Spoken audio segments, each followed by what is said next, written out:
The Crusaders are going to conquer Jerusalem as well. When they arrive, they've actually been traveling through the Middle East up until that point. They had captured several cities, and every time they would capture it, they would talk the defenders into surrendering. And every time they would talk them into surrendering, they would line them up and then do mass executions.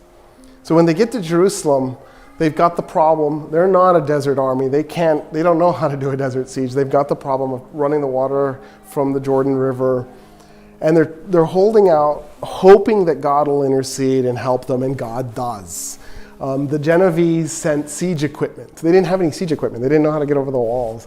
So they're stuck. They actually attacked a couple of times with nothing. And they get to the wall, and the Arabs are like, I don't know if this is moral, shooting arrows at them. And then finally they get the siege equipment because God told Genoa to send siege equipment. And they attack the city again, and they capture a piece of the outer wall. There was an inner wall and an outer wall. They capture a piece of the outer wall. And they go to the Arabs and they try to negotiate. And the Arabs are like, you know what, go to hell. We know you're just going to kill everybody after you get us to surrender. You've done it how many times? You did it at Antioch. This is your pattern. We're not going to surrender to you. We'll fight to the death. It's preferable. And the Crusaders go, look, we'll make you a deal. Leave 10 at a time. That way, if we betray anybody, we just kill those 10 guys. So it's not worth it to us to betray, because what's the point in killing those 10 guys? Because if you still have the citadel inside the city, we still won't control it, so it doesn't do us any good. And they actually talk the Egyptian defenders into leaving this way. So they go 10 at a time. They just run out the city.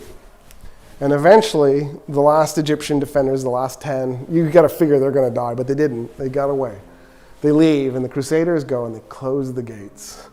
And they walk over to the Muslim quarter, and they whip out their swords, and they begin murdering everybody. Crusader accounts say that the slaughter in the Muslim quarter was so bad that there was blood flowing at knee level in the gutters. I have to think that has to be an exaggeration. I can't comprehend that much blood. But, this is the Crusader account saying this. So there must have been some truth to it. There must have been blood in the gutter, at least. The Muslims realized that it was over, they were going to die, so they began running to the mosques, thinking that they could die in the act of prayer. Maybe that would help their chances with God. And the Crusaders would just use battering rams and smash the mosque door opens and murder everybody inside. And then they went to the tops of the mosques and they broke the crescent moons off and then replaced them with crosses and instantly had churches. Then they went to the Jewish quarter. And so this, the Arabs were ruled by Muslims, but they were Jews and they were Christian Arabs. And Jerusalem was 2 Christian quarters, a Muslim quarter, and a Jewish quarter. They go to the Jewish quarter and they began murdering the Jews. And the Jews realize, okay, we've seen this story so many times. So they start running to synagogues to pray, so that can be their last act is prayer in a synagogue. And the Crusaders don't smash the doors open. They just pile wood around the synagogues and light them on fire and burn the Jews to death inside. And the reason is because the Crusaders believed that Jews were so horrible, such horrible beings, that there was no way to cleanse and purify a synagogue and turn it into a church. The Crusaders actually began the Crusades in 1096 by murdering 9,000 Jewish Germans living along the Rhine River. So, that was their way of getting favor with Jesus before setting off to do this. They then went to the 2 Christian quarters. And of course, at this point, the Christians in Jerusalem don't know what to expect. And the Crusaders go, the clergy and the lay people who are, the deacons need to step out. And so they do, and the Crusaders execute them. They mass execute all the clergy and the lay people, and it's because they were the wrong kind of Christian. The Great Schism had just happened in 1058. These were Orthodox Christians and the Crusaders were Catholics.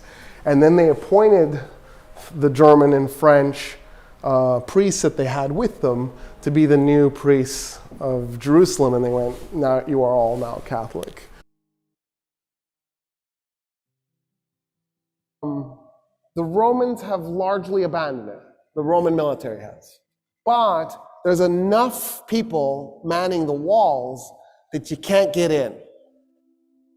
So the Arab army is stuck outside, trying to figure out how to get inside so they can capture this holy city.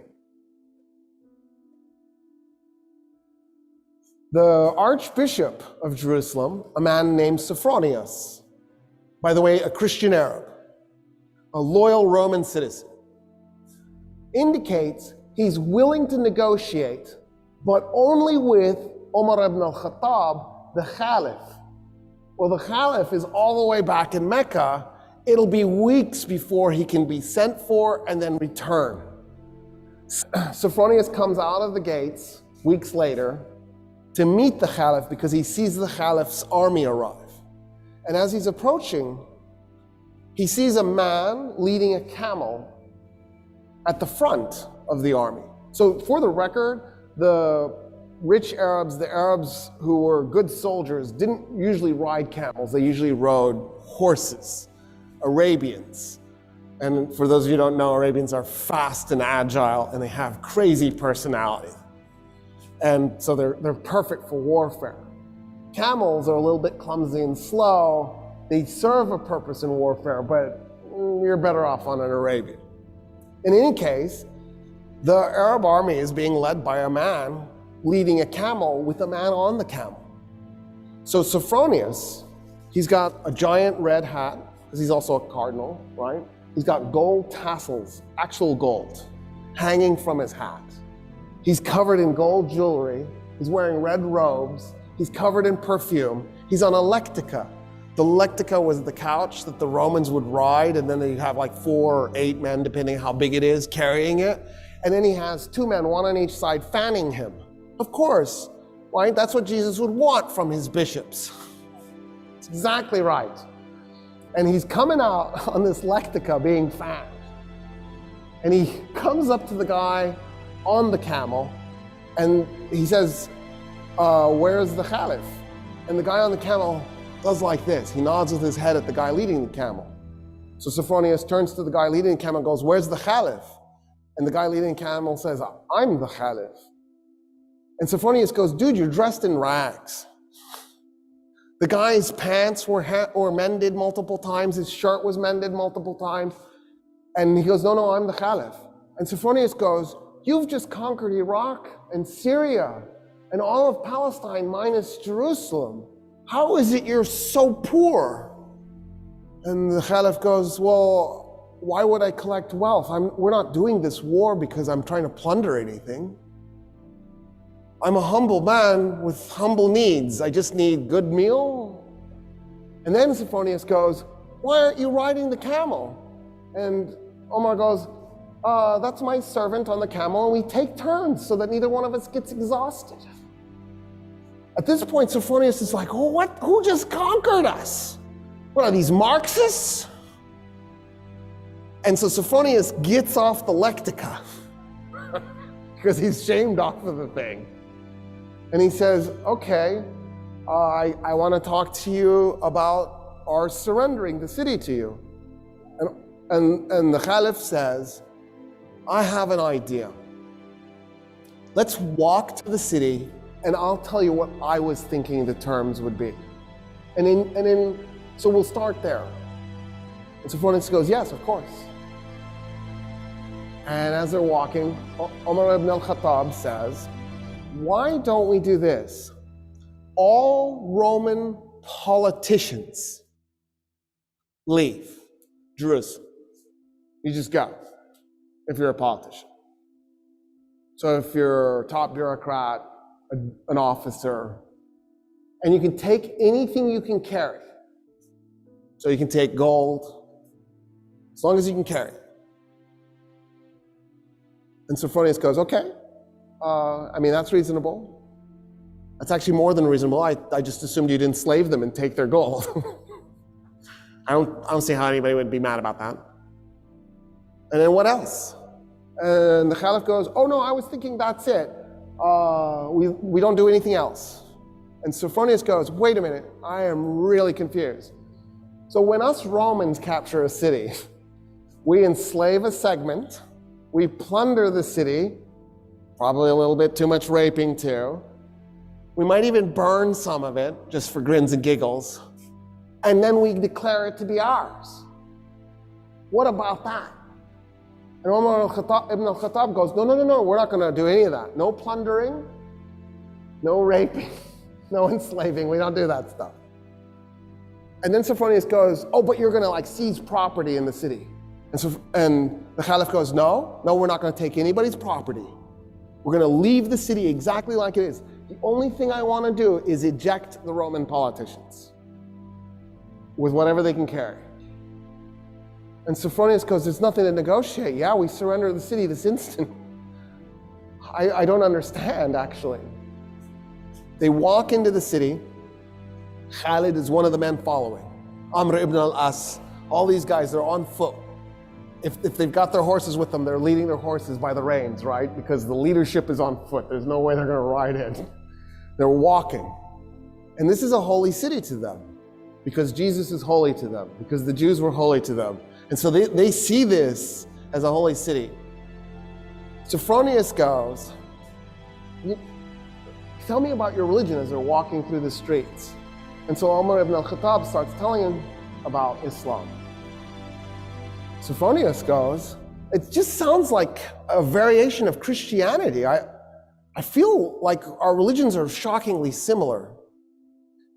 And Umar ibn al-Khattab goes, yeah, because they are. I mean, we thought we were doing Judaism 3.0. It never occurred to us that we were going to be received as being so different. And he goes, okay, since you've given us such amazing surrender terms, my alarm, because I feel such kinship with your religion, will you do me an honor? Will you come to my church and pray in your Muslim way next to me as I pray in my Christian way? And Umar ibn al-Khattab goes, never. And Sophronius goes, why? He goes, I'm the Caliph.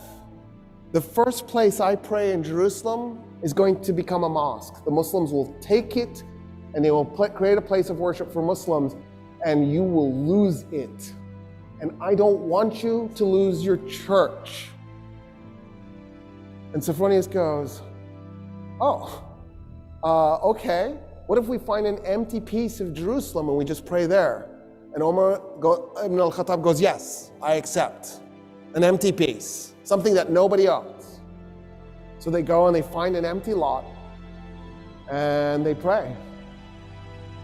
The Archbishop in his Christian way, the Caliph in his Muslim way, side by side.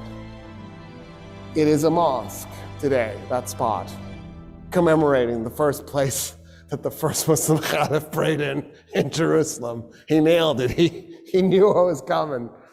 And he saved the Church of the Holy Sepulchre for Christians, because that's the church Sophronius wanted him to pray in. At that point, the Caliph says, I want to see the Temple Mount. And Sophronius goes, why? And the Caliph goes, because it's holy. It's holy to everybody. It's holy to Christians, it's holy to Jews, it's holy to Muslims. And Sophronius goes, nah, we haven't been treating it as holy to anybody. And Umar ibn al-Khattab goes, what do you mean? And so Sophronius says, so after we tore down the second temple of Solomon, when we conquered Palestine, we turned the Temple Mount into a garbage dump to punish the Jews. And the Caliph goes, what do you mean? And Sophronius goes, yeah, there's like 500 years of refuse on that thing. It's just a garbage dump. And he goes, show me. They walk up to the Temple Mount, and the Caliph can't believe what he's looking at. He falls on his knees, and he begins clearing the garbage by his hands. His army sees their leader on his knees clearing garbage, and they run up and they start clearing the garbage themselves. And they clear the garbage off the Temple Mount. The Caliph goes, okay, I want to meet some of the Jews living in Jerusalem. And Sophronius goes, there are no Jews in Jerusalem. And the Caliph goes, what do you mean there's no Jews in Jerusalem? The city is holy to the Jews. How could there be no Jews? And he says, well, us Christians, we pretty much murder them every chance we get. We really hate Jews. In fact, in the war we just did against the Persians, the Jews sided with the Persians. And so we murdered 20,000 Jews in Jerusalem and completely purged the city of its remaining Jewish population. And Omar ibn al-Khattab goes, no, this is wrong. You can't do this. And so he turns to a convert to Islam, a Jewish convert to Islam, and he says, I need you to find me 80 Jewish families that were willing to volunteer to move to Jerusalem so we can reestablish a Jewish presence in this city. And that's how the Muslims conquered Jerusalem. And that's the stuff that's left out of your history books. Isn't that crazy? Because isn't that an amazing story?